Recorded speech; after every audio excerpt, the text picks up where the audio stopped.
Hi friends, எல்லோரும் எப்படி இருக்கீங்க? இது வரைக்கும் இந்த ட்ராமாவில் நம்ம என்ன பார்த்துருந்தோம் அப்படின்னா, மின்னு, ஹானு, ஜோ, கிம் அப்படின்னு சொல்லி 4 பேர் பற்றிய கதை தான் பார்த்துட்ருக்கோம். இந்த 4 ஃப்ரெண்ட்ஸும் 7 வருஷத்துக்கு முன்னாடி நல்ல பெரிய பேண்டில் சூப்பராகவே இருந்திருக்காங்க. ஆனால் ஏதோ ஒரு ரீசனுக்காண்டி அந்த பேண்டெல்லாம் கலைச்சிட்டு இப்போ எல்லாருமே ரொம்ப கஷ்டப்பட்டுட்ருக்காங்க. ரொம்பவே கஷ்டத்தில் இருக்கிறதுனால மின்னுங்கிறவன் திரும்பியும் பேண்டை ஆரம்பித்து முன்னேறணும் அப்படின்னு சொல்லி நினைக்கான். அவன் பாட்டியோட நேரத்தில் அவன் கேபேஜ் ஃபார்மிங் பண்ணலாம் அப்படின்னு சொல்லி அவனோட எல்லா ஃப்ரெண்ட்ஸையும் சேர்த்துட்டு போகிறான். அதுக்கப்புறம் என்ன நடக்குதுங்கிறத வாங்க நம்ம இப்போ பார்ப்போம். மின்னுக்கு ஜோவை பார்க்கும்போதெல்லாம் கோவமாக வருது. ஏன்னா அவனால தான் பேண்டே கலைஞ்சிச்சு. அதனால ஹேண்டனை கூட்டு அவனை பிடிச்சி திட்டிகிட்டு இருக்கான். ஹேண்ட் சொல்ல, நமக்கு ஃபார்மிங் ரொம்பவே கஷ்டமாக இருக்கும், 3 பேர் சேர்ந்து செய்ய முடியாது, அவனும் இருந்துட்டு போட்டுமே, அவனும் ஹெல்ப்பிங்காக இருந்துட்டு போட்டுமே அப்படின்னு சொல்கிறான். அதனால மின்னுக்கும் வேறு வழியில் ஹெல்ப்புக்கு ஆள் தேவைன்னு சொல்லி சேர்த்துக்கிறான். ஒரு வழியே இந்த மாதிரி சண்டை போட்டு 4 பேரும் மின்னோட ஊருக்கு சேர்ந்துடுறானுங்க. மின்னு அவனோட ஊருக்கிட்ட நிறுத்திட்டு அவனோட ஊரை பற்றி பெருமையாக சொல்லிகிட்டு இருக்கான். எங்கள் ஊருக்கு ஏன் தெரியுமா இந்த ஹார்டிங் சொல்லி பேர் வந்துச்சு? முன்னாடி இந்த நாட்டை ஆண்ட ஜேசனோட அரசனையே எங்களுக்குள்ள ஊரில் உள்ள ஒரு மான் தான் காப்பாத்துச்சு. அதனால தான் அதை பேரை வச்சு எங்கள் ஊர் ரொம்பவே ஃபேமஸ் ஆச்சு. அது மட்டும் இல்லை, இந்த மானு அது கழுத்தில் தங்க செயின் போட்டிருக்கு பற்றியா? இதோட கொள்ளு தாத்தா தான் அந்த அரசரை காப்பாற்றினதான். அதனால தான் இதை பெருமையாகவே வச்சுருக்காங்க இந்த ஊரில் அப்படின்னு சொல்லிட்டு இருக்கான். எப்பா, நீ விட்ட ரீலெல்லாம் நிறுத்திடு, தயவுசெய்து கதை கேட்குற அளவில் எங்கள் மூடெலாம் இல்லை, ஹிஸ்ட்ரியிலேயே படிச்சிட்டோம், போதும் நிறுத்து அப்படின்னு சொல்லிடுறான். அதுக்கப்புறம் என்னது, எல்லாரும் போய் மின்னோட லேண்டை தான் பார்க்கானுங்க. பார்த்தவொன்னே மின்னி என்னென்னலாம் பில்டப் சொல்ல முடியுமோ அவ்வளோகான பில்டப் அடிக்கான். நம்மெல்லாம் கேபேஜ் வளர்க்க போகிறோம், அதனால் பணம் வரப்போகுது, அந்த பணத்தில் நம்ம எல்லோரும் திரும்பி பேண்ட் ஆரம்பிக்க போகிறோம், அதனால நம்ம பணக்காரனாக போகிறோம், ஆக மொத்தம் நம்ம பணக்காரனாவது யாராலையும் தடுக்க முடியாதுப்பா அப்படின்னு சொல்லிட்டு இருக்கான். இதை கேட்ட எல்லாரும் கனவு கோட்டையை கட்டி வாழ்ந்துட்டு இருக்கானுங்க. டே, இங்கே ஃபார்மிங் பண்ணலாம், இங்கேடா சாப்பிட்டு தூங்க முடியும் அப்படின்னு சொல்லி மற்ற எல்லாரும் கேட்ட உடனே, வாங்க வாங்க என்னோட வீடு தான் இருக்கேன் அப்படின்னு சொல்லிட்டு மின்னோட வீட்டை போய் காமிக்கான். மின்னோட பாட்டு இருந்த வீடு அது அவனோட வீடு தான்.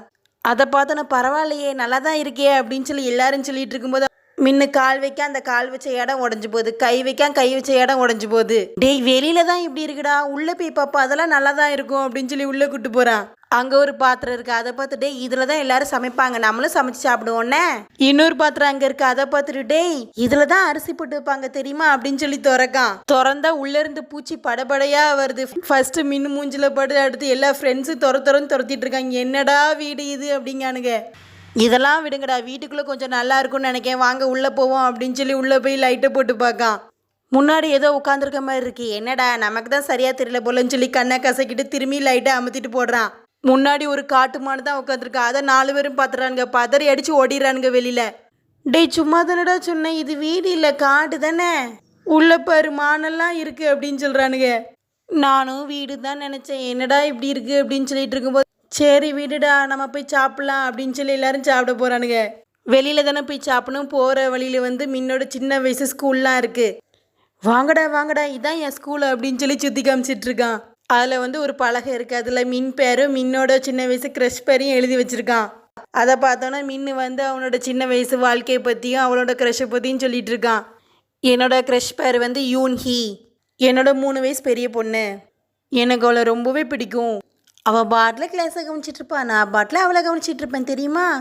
அது மட்டும் இல்லை, யூன்ஹி ரொம்பவே அழகாக இருப்பாள், அவளோட அழகை பார்த்து பொறாமப்பட்டு ஒரு பொண்ணு அவளை பிடிச்சி ஆற்றுல தள்ளி விட்டேன், நான் தான் அவளை எப்போதும் ஃபாலோ பண்ணுவேன், நீ நல்ல வேளை அவளை ஃபாலோ பண்ணி காப்பாற்றிட்டேன். அந்த டைம்லேருந்து யூன்ஹிக்கும் என்னை ரொம்பவே பிடிக்க ஆரம்பிச்சிச்சு, நாங்கள் 2 பேரும் ரொம்ப ஃப்ரெண்ட்ஸ் ஆகிட்டோம். அதுக்கப்புறம் எங்கள் ஃபேமிலியில் நிறைய பிரச்சனை வந்ததுனால நாங்கள் சிட்டிக்கு வந்துட்டோம், அவ்வளோதான், அவளை நான் மிஸ் பண்ணிட்டேன் அப்படின்னு சொல்லிட்டு இருக்கான். என்னது மிஸ் பண்ணிட்டியா அப்படின்னு சொல்லி எனக்கு ஒரே சந்தோஷமாக இருக்குது. அப்படின்னா லவ் புட்டுக்குச்சா அப்படின்னு சொல்லி ஒரே ஆனந்தத்தில் கூச்சிக்கிட்டு இருக்கான்.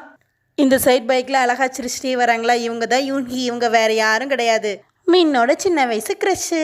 இதுக்கு முன்னாடி மின்னோட கண்ணாடி உடைச்சாங்களா, அதுவும் இவங்க தான். அது மட்டும் இல்லை, இந்த கிராமத்தோட தலைவியும் இவங்க தான். அதுக்கப்புறம் இவனுக்கு 4 பேரையும் தான் காட்டுறானுங்க. இந்த 4 பேரும் காரில் போல ஒரு பையன் போகிறான். அவன்கிட்ட கேட்காங்க எங்கப்பா ஹோட்டல் இருக்குது அப்படின்னா, அதுக்கு அந்த பையன் சொல்கிறான், இங்கேருந்து 40 நிமிஷம் போனால் தான் அந்த ஹோட்டல்லாம் இருக்கும் அப்படின்னு சொல்லிடுறான். எப்போ பக்கத்தில் எங்கேயும் இல்லையா அப்படின்னோடனே, இல்லை இங்கெல்லாம் ஒரு கடையுமே கிடையாது, சிட்டியில் தான் இருக்கும் அப்படின்னு சொல்லிடுறான். 4 பேரும் சொல்கிறோம், என்னது 40 நிமிஷமா, அது வரைக்கும் எங்களால் பசியை அடக்க முடியாதுப்பா அப்படின்னு சொல்லிட்டு இருக்கும்போது கிம்மு எதையோ பார்த்து ஆச்சரியப்படுறான். என்னடான்னு பார்த்தா அங்கே ஃபுல்லாக ஆப்பிள் மரமாக இருக்குது. அதை பார்த்த உடனே எல்லாருக்கும் ஒரே ஜாலி ஆயிட்டு. கிம்மு தான் ஃபஸ்ட்டு ஓடுறான், அவன் பின்னாடி 3 பேர் சேர்ந்து ஓடிடுறானுங்க. ஓடும்போது ஜோ இதெல்லாம் பார்த்துருச்சா, செம ஃபன்னாக இருக்குப்பா, செம ஃபன்னாக இருக்குது அப்படின்னு சொல்லி ஓடிட்டு இருக்கான். கிம்மு தான் வந்து எடுத்து ஃபஸ்ட்டு சாப்பிட்டு பார்க்கான். சூப்பராக இருக்குது, அமிர்தம் போல் இருக்குது அப்படின்னா அம்பட்டு வேறு எடுத்து சாப்பிட ஆரம்பிச்சிடுறானுங்க.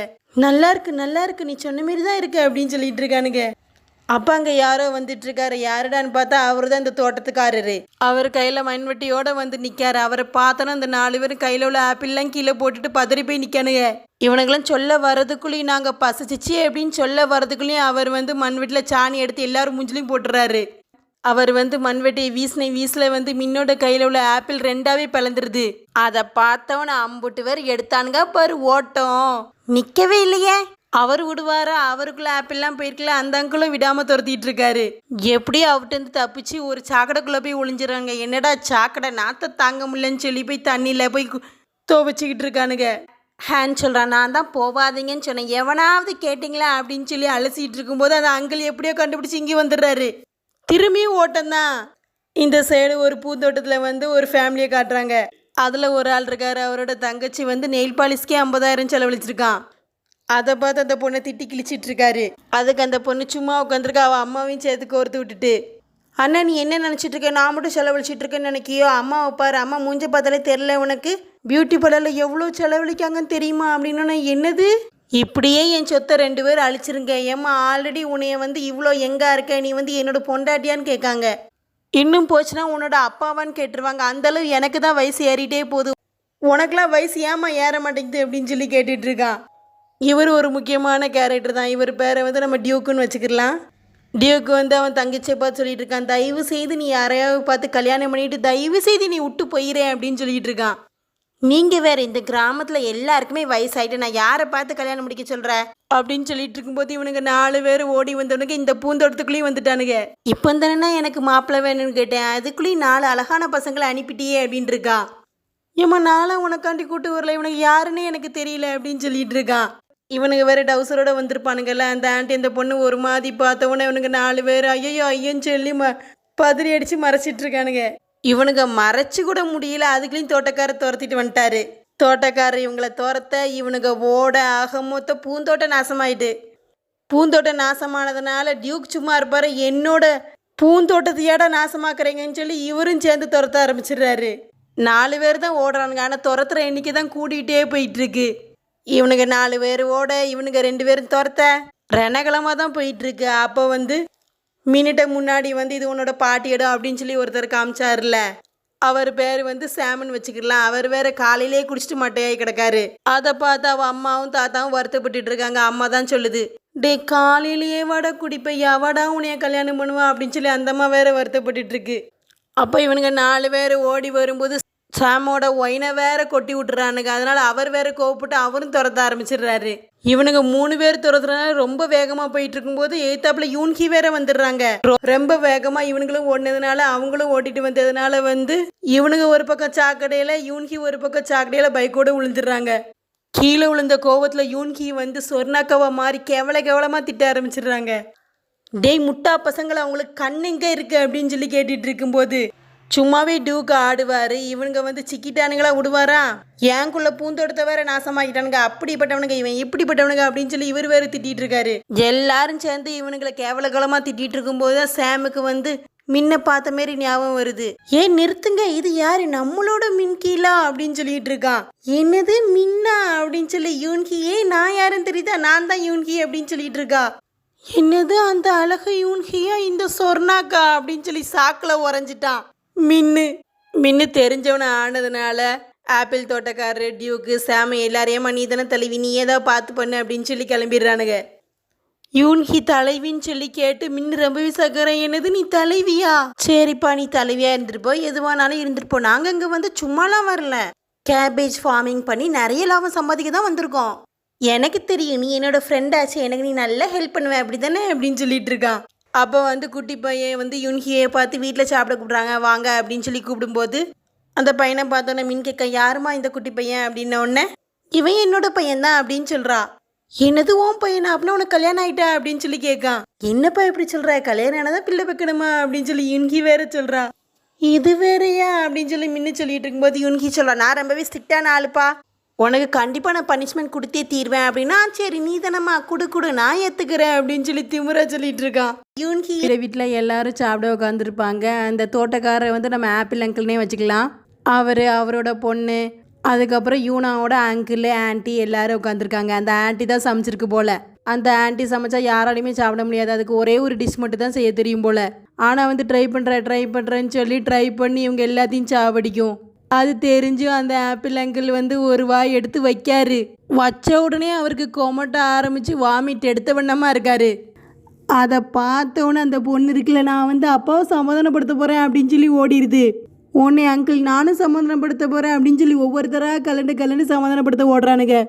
ஆண்டி வந்து யூனி நீயும் வாமா சாப்பிடு அப்படின்னு உன்னை ஆண்டி எனக்கு தெரியும், ஆனால் பாருங்களேன் நான் வந்து 3 பவுல் சாப்பிட்டுட்டு வந்துட்டேனே இது தெரியாமல் அப்படின்னு சொல்லி நடிக்கா. பரவாயில்ல கொஞ்சம் சாப்பிடு, நீங்கள் வேற 3 இல்லை 4 பவுல் சாப்பிட்டேன் என்னால் சாப்பிடவே முடியாது அப்படின்னு சொல்லிட்டு இருக்கா. நீங்கள் அங்கிள்கே கொடுங்க அப்படின்னு சொல்லி நைஸாக எஸ்கேப் போய் ஓடிடுறா. அதுக்கப்புறம் அவர் ரூமுக்கு வந்து மின்னோட இருந்த பழைய ஞாபகம்லாம் எடுத்து பார்த்துட்டு இருக்கா. அதை பார்த்து ரொம்பவே சந்தோஷப்பட்டுட்டு இருக்கா. அச்சா எவ்வளோ சின்ன பையன் மின்னு அப்படின்னு சொல்லிட்டு இருக்கா. இந்த 4 பேர் அடங்கவே மாட்டானுங்க போல இருக்கு. திரும்பி 3 பேர் சேர்ந்து குடிக்கிற தண்ணின்னு தெரியாமல் அந்த ஆற்றுல போய் வந்து ரெஸ்ட் ரூம் போயிட்டு இருக்கானுங்க. அதை எல்லாரும் பார்த்துடுறானுங்க. இவனுக்கு தொலை தாங்க முடியலையே, டே இதை தாண்டா நாங்கள் குடிக்கணும், அதில் போய் இப்படி அசிங்கப்படுத்துறீங்களே அப்படின்னு சொல்லி கேவலகாலமாக திட்ட ஆரம்பிச்சிடுறாரு. அதுக்கப்புறம் எல்லாரும் சேர்ந்து நீ தான் வந்து ஒரு முடிவு எடுக்கணும் அப்படின்னு சொல்லி யூனா தலையில் கட்டிட்டு போயிடுறாங்க. யூனா வந்து முன்ன திட்ட ஆரம்பிச்சோன்னா ஏமா இப்படி செய்கிற, நீ தான் வந்து எங்களுக்கு புதுசாக நாங்கள் வந்திருக்கோம் சொல்லி கொடுக்கணும் ஒவ்வொன்றா அப்படின்னு சொல்லிட்டு இருக்கான். ஏன் உனக்கு கண்ணு இல்லையா, உனக்கு போர்டெல்லாம் வாசிக்க தெரியாதா அப்படின்னு சொல்லி யூனாவும் கேட்டுட்டு இருக்காங்க. அதை கேட்டோன்னா மின்னுக்கு கோவத்தை, நீ ஒன்று எங்களுக்கு வந்து விவசாயத்தில் ஹெல்ப் பண்ண வேணாம், நாங்களே பார்த்துக்குருவோம் அப்படின்னு சொல்லிடுறான். போ நீ என்னால் ஒளிஞ்சு போ அப்படின்னு சொல்லி யூனா வேற போயிடுறா. எல்லா சேட்டையும் முடிச்சு சரி வீட்டில் வந்து தூங்கலான்னு வந்தா அதுக்கு முன்னாடி அந்த மானு எந்திரிச்சே போகாத போல இருக்கு, அங்கேயே கிடக்கு. அதை பார்த்து திரும்பி அலறி அடித்து வெளில ஓடி வேற வழி இல்லாமல் கார்லேயே போய் படுக்கிறானுங்க. அப்போ ஹேண்ட் வந்து நைஸாக நான் வந்து ரெஸ்ட் ரூம் போயிட்டு வரேன் அப்படின்னு சொல்லி வெளில வந்துடுறான். வெளில வந்து மாத்திரையை போட்டுட்டு சாக போகிறத நினச்சி ரொம்பவே ஃபீல் பண்ணிகிட்டு இருக்கான். ஆனால் சாக போகிறத விட அவன் என்ன தெரியுமா நினைக்கான், நான் இன்னும் மொரட்டு சிங்கிளாகவே இருக்கேன், இன்னும் ஒரு பொண்ணை கூட நான் வந்து லவ் பண்ணல, டேட் பண்ணல, ஒன்றுமே செய்யலையே, மொரட்டு சிங்கிளாகவே செத்துருவோம் போல இருக்கே, எனக்கு ரொம்பவே கவலையாக இருக்கே அப்படின்னு சொல்லி அவன் ஒரு பக்கம் அழுதுட்டு இருக்கான். சாவறதுக்கு முன்னாடி எனக்கு ஏதாவது பொண்ணு கிடச்சிடாதா, நீ ரொம்பவே மோசம் அப்படின்னு சொல்லிட்டு இருக்கான் கடவுளை பார்த்து.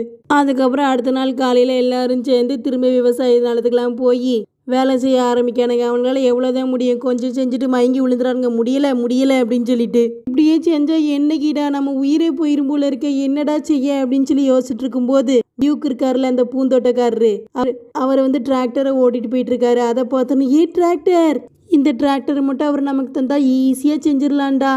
அது அந்த டியூக்குள்ள அவன் மூஞ்ச பார்த்தா அவெல்லாம் நமக்கு தரவாச்சே, அவன் தரவே மாட்டேன், நான்லாம் கேட்க மாட்டேமா அப்படின்னு மின் சொன்ன உடனே ஜோ சொல்கிறான், எதுவும் நம்ம கேட்டு பார்க்கறதுக்கு முன்னாடி இப்படி சொல்லக்கூடாது, நான் போய் கேட்கேன் அப்படின்னு சொல்லி போய் கேட்க போகிறான். அங்கிள் எங்களுக்கு இந்த நிலத்தை விடுறதுக்காண்டி உங்கள் டிராக்டரை கொஞ்சோண்டு தாங்கலை அப்படின்னு சொல்லி கேட்கான்.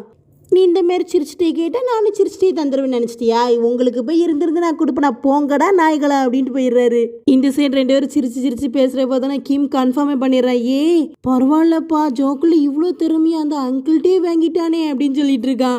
ஜோ ஓடி வந்துடும். 3 பேர் தந்துட்டாரான்னு சொல்லி ஆர்வமாக கேட்ட உடனே அவர் போங்கடா நாய்களான்னு சொல்லிட்டாரு அப்படின்னு சொல்லி அதையும் சிரிச்சிட்டே இருக்கான். ஏன்டா இப்படி நீ படுத்துற அப்படின்னு சொல்லி 4 பேர் ரொம்பவே சோகத்தில் ஆழ்ந்துறானுங்க. அப்போ வந்து ஜோக்கு தான் ஐடியா தோணுது.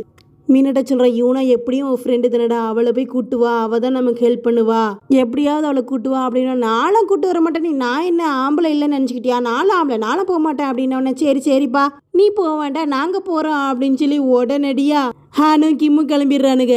அதை பார்த்து ஜோவும் கிளம்பணும். சரிடா நில்லுங்கடா, நான் போய் எப்படியாவது அவளை கையோடு கூட்டு வந்துடுறேன் அப்படின்னு சொல்லி போயிடுறான். மின்னிங்க வந்துடுறான் யூனாவை தேடி. யூனா வந்து கவர்னர் வந்து ஃப்ளவரை பார்க்க வர்றாங்களா. ஃப்ளவர்னா வேறு யாரும் இல்லை, அந்த மான் இருந்துச்சுல தங்க செயின் போட்டுச்சுல அதை தான் பார்க்க வர்றாராம். அதனால் ஃபங்க்ஷனுக்கு ஏற்பாடு பண்ணிகிட்டு இருக்கா. அப்போ வந்து அதில் வந்து மின்னும் வந்து கலந்துக்கிட்டு கொஞ்சம் ஹெல்ப் பண்ணிவிட்டு யூனாவை நைஸ் ஐஸ் வச்சு கூப்பிட்றான். யூனாவும் சரி பாவம் பையன் கெஞ்சுறானே அப்படின்னு சொல்லி வந்து இந்த டிராக்டரை வாங்கி அதை ஓட்டியும் சொல்லி கொடுக்காங்க. சாம் இருக்கார்ல, அவர் தான் அந்த ஃப்ளவர் மானை பார்த்துட்டு இருந்தார் போல். அந்த மானை பார்க்கும்போது அந்த மானை காணோம். இந்த ஃப்ளவர் எங்கே தான் தப்பிச்சு ஓடுறான்னு தெரில, எல்லாம் தான் கொடுக்குதே அப்படின்னு சொல்லி சித்தப்பா வேறு தேட ஆரம்பிச்சிடுறாரு. அதுக்கப்புறம் அந்த நியூஸ் எல்லாமே பரவனோன்னா யூனாவும் அங்கே வந்து ஃப்ளவரை காணோம் அப்படின்னு சொல்லி தேட ஓடிடுறா. ஏன் தான் இப்படி யூனா பண்ணுறல, நானே டிராக்டரை ஓடுறேன் அப்படின்னு சொல்லி மின்னி ஏறி ட்ரை பண்ணுறான். இவனுங்க 3 பேர் என்னது நீயா அப்படின்னு சொல்லிட்டு இருக்கும்போது இவனுக்கு ஓட்ட தெரியாம தாறுமாறா ஓடுறான். அவனுக்கு 3 பேர் முன்னாடி ஓடி அந்த சைடு ஓடி இந்த சைடு ஓடுறானுங்க. டே என்னடா கார் மாதிரி இருக்குன்னு பார்த்து இது வேற மாதிரி இருக்கே அப்படின்னு சொல்லிட்டு இருக்கான். 3 பேர் துள்ள துடிச்சு ஓடி அந்த சைடு படுத்துடுறானுங்க. ஆனா டிராக்டர் ஏதோ தடுக்கி நின்றுது. யாருடா ஏத்துன அப்படின்னு சொல்லி இவனு வந்து பார்க்கான். பார்த்தா அது வேற யாரும் இல்லை, அந்த ஃப்ளவர் மானைதான் ஏற்றி கொன்னுட்டான். அதை பார்த்து 4 பேர் பயங்கர ஷாக்கில் இருக்காங்க. ஏன் ஃப்ளவர் மானையாடா இருந்திருந்து ஏற்று கொன்னேன். இதை பார்க்கலாம் பிரசிடென்ட் வர்றாரு, என்னடா செய்ய அப்படின்னு மின்னு தான் ஐடியா கொடுப்பான். இதை எப்படியாவது எங்கேயாவது போய் நம்ம போய் போட்டுருவோம் அப்படின்னு சொல்லி ஒரு வண்டியில் அதை போட்டு எல்லாத்தையும் துணியும் போட்டு மறைச்சி தள்ளிட்டு போயிட்டு இருக்கானுங்க. கரெக்டாக இவனு வந்து நீங்களாம் ஃப்ளவரை பார்த்தீங்களா அப்படின்னு சொல்லி கேட்டுட்டு இருக்கும்போது இல்லையே இல்லையே அப்படின்னு சொல்லி மழுப்பிட்டு இருக்கானுங்க. இப்போ இவனு வந்து அந்த வண்டியை பார்த்து இது என்னது அப்படின்னு கேட்ட உடனே எல்லாம் எங்கள் துணி தான், நாங்கள் துவைக்கிறதுக்காண்டி போயிட்டுருக்கோம் அப்படின்னு எங்களோட வாஷிங் மிஷினை வேணால் யூஸ் பண்ணிக்கோங்க அப்படின்னு சொல்கிறா. இல்லை வேண்டாம் வேண்டாம், இதெல்லாம் அண்டர்வியர் இன்னர் வியர்ஸ்னு அதை எப்படி துவைக்க முடியும், எங்கெல்லாம் கூச்சமாக இருக்கும், நீ வந்து ஃப்ளவர் போய் தேடு அப்படின்னு சொல்லி மின்னு வந்து யூனாவை அனுப்பி வைக்கான். யூனாவும் சரின்னு சொல்லி சந்தேகத்தோடையே போயிட்டு இருக்கும்போது அவனுங்க ஃப்ளவரை மூடி வச்சிருப்பானுங்கல்ல, அந்த துணி விளைகிறது. யூனா பார்த்துடுறா, என்னடா ஃப்ளவர் ஏன்டா இப்படி என்னடா செஞ்சீங்க அப்படின்னு சொல்லி மின்னு சட்டையை பிடிச்சி சண்டைக்கு வந்துடுறா. டேய் ஃப்ளவருக்காண்டி தானடா ஃபங்க்ஷனே, கவர்னரே என் ஃப்ளவரை தானடா பார்க்க வந்தாங்க, ஏன்டா இப்படி செஞ்சீங்க அப்படின்னு சொல்லி இன்னும் திட்டிகிட்டு இருக்கா. மின்னு வந்து எப்படியாவது என்னை காப்பாற்றியும் நான் உன்னை நம்பி தான் நான் இருக்கேன் அப்படின்னு சொல்லிடுறான். என்னடா செய்ய அப்படின்னு சொல்லி எல்லாரும் சேர்ந்து யோசிச்சோன்னு எல்லாருக்குமே வந்து மின்னி வீட்டில் ஒரு மான் இருக்கும்ல, அந்த மான் ஞாபகம் வந்துடுது. ஃப்ளவருக்கு பதிலாக இதை நம்ம வச்சுருவோம் அப்படின்னு சொல்லி 4 பேர் வீட்டில் போய் நிற்கானுங்க. எப்படியாவது இதுதான் ஃப்ளவர்னு சொல்லி எல்லாரையும் நம்ப வைக்கணும் அப்படின்னு சொல்லி முடிவு எடுத்துட்டானுங்க. கவர்னரும் வந்துட்டாரு. இது ஒரு சின்ன மானதான 4 பேர் வந்து மூக்கணாங்கயிறு அந்த கயிறு இந்த கயிறுன்னு போட்டு சுற்றி வச்சு பிடிச்சி கூட்டு வருவானுங்க அந்த மானை. அது வேற காட்டு மனை, அது பயங்கரமா இருக்கு. இவனுக்கு எப்படியோ பிடிச்சிட்டு இருக்காரு. கவர்னர் வந்து ஸ்பீச் கொடுத்துட்டு இருக்காரு. இவனுங்களாலேயே ஒரு கட்டத்துக்கு மேல அதை பிடிக்க முடியாம தெரியாம விட்டுறானுங்க. அந்த மானை என்னடானா நேரடியா கவர்னர் தான் குறி வச்சு ஓடுது. கவர்னர் என்னமோ மந்திரவாதி மாரி கையை அப்படி நிறுத்துறாரு. உடனே அது நின்றுமா. ஆனா அது வந்து கையெல்லாம் தாண்டி போய் வயிற்றுலயே சொருவிடுது. அவரை விட்டுட்டு அடுத்து ஒவ்வொருத்தட்டியா போயிட்டு இருக்கு. எல்லாரும் இந்த சைடு அந்த சைடு களைஞ்சு களைஞ்சு ஓடிட்டு இருக்கானுங்க. மானு துரத்த இந்த கிராமமே செதறி ஓடிட்டு இருக்கு. இதோட இந்த எபிசோட் முடியுது. இந்த ட்ராமா உங்களுக்கு பிடிச்சிருந்தா மறக்காமல் நம்ம RR டிராமாஸ் சேனலை லைக் பண்ணுங்கள், ஷேர் பண்ணுங்கள், சப்ஸ்கிரைப் பண்ணுங்கள். தேங்க்யூ.